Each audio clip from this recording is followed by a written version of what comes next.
आपने कभी बहती हुई नदी को ध्यान से देखा है? बड़ी तेजी के साथ अपने ओरिजिन पॉइंट से बहना शुरू करती है। शुरुआत से ही उसका लक्ष्य अपनी मंजिल को प्राप्त करना होता है। रास्ते में हजार बाधाएं आने पर भी वह लगातार बहती है। भले ही कुछ जगहों पर उसकी रफ्तार कम हो जाए, लेकिन वह रुकती कभी नहीं है। अपनी सुरीली आवाज़ के साथ वह बहती हुई नदी अपनी मंजिल की ओर लगातार बढ़ती रहती है और कैसे भी हो अपना लक्ष्य प्राप्त करके ही रहती है।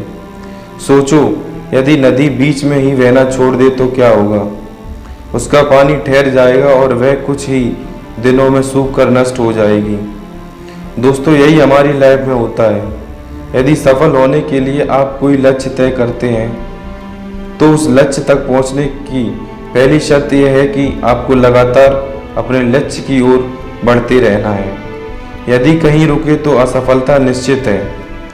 अपने मनपसंद लक्ष्य तक पहुंचना आसान कार्य नहीं होता। यदि आसान होता तो आज दुनिया के सभी लोग सफल होते। सफलता के रास्ते में बहुत सी बाधाएं सामने मुंह फैलाए खड़ी मिलती हैं। यह बाधाएं हमें रोकने की पूरी कोशिश करती हैं। जो लोग मन से कमज़ोर होते हैं उनका कॉन्फिडेंस लेवल बहुत ही कम होता है। वह इन परेशानियों के आगे झुक जाते हैं और असफलताओं को स्वीकार कर लेते हैं और बाद में अपने लक्ष्य को कोसते हैं। लेकिन आप जैसे वीर लोग इन परेशानियों का सीना तान कर सामना करते हैं। भले ही टारगेट तक पहुंचने की स्पीड में कुछ समय के लिए कमी आ जाए, लेकिन रुकते कभी नहीं हैं। और जो लोग रुकते नहीं हैं उन्हें अपनी मंजिल तक पहुंचने से कोई नहीं रोक सकता। ध्यान रखिए, लक्ष्य तक पहुंचने के लिए लगातार चलते रहना पहली शर्त है। लगातार बहती नदी ही अपनी मंजिल प्राप्त कर पाती है। समय हमेशा चलता रहता है, इसलिए दुनिया का हर इंसान समय का गुलाम है। हवा हमेशा चलती रहती है, कभी कम रफ्तार से तो कभी तेज़ी से, लेकिन रुकती कभी नहीं है। इसलिए दुनिया के किसी भी जीव का जीवन हवा के बिना संभव ही नहीं है।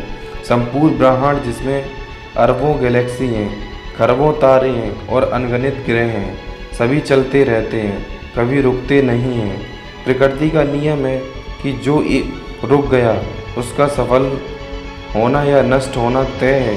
यदि आप अपने गोल को प्राप्त करना चाहते हैं तो आज से ही अपनी कमर कस लीजिए। जो खुद से वादा कीजिए कि रुकना कभी नहीं है। अब्दुल कलाम जी ने सही कहा है, उठो जागो और लक्ष्य प्राप्ति तक मत रुको। सोचो कि जो लोग अपना लक्ष्य केवल इसलिए छोड़ देते हैं कि इसके लिए चलना बहुत पड़े, इससे ज़्यादा बड़ी असफलता कोई हो नहीं सकती। क्योंकि सफलता व असफलता तो बात की बात है। खुद को बिना प्रयास के असफलता की ओर धकेल देना, इससे बुरा कुछ हो ही नहीं सकता। आपका दिल आपका सबसे बड़ा दोस्त है। वह आपके लिए केवल और केवल आपके लिए हमेशा धड़कता रहता है ताकि आप अपनी मंजिल प्राप्त कर सकें। आपका शरीर के खून की हर एक बूंद हमेशा चलती रहती है, कभी नहीं रुकती। किसके लिए? केवल और केवल आपके लिए। आपके शरीर के बहुत से अंग हमेशा चलते रहते हैं और संदेश देते रहते हैं कि लगातार चलना ही सफलता है। और आपके कान हमेशा सुनते हैं और आपकी आंखें हमेशा देखती हैं। किसके लिए? केवल और केवल आपके लिए, ताकि आप सफलता की ओर हमेशा बिना रुके बढ़ते रहें। दोस्तों, आशा करता हूँ मेरी वीडियो आपको पसंद आई होगी। मेरी वीडियो आपको पसंद आई हो तो लाइक करिए, कमेंट करिए और शेयर करिए। और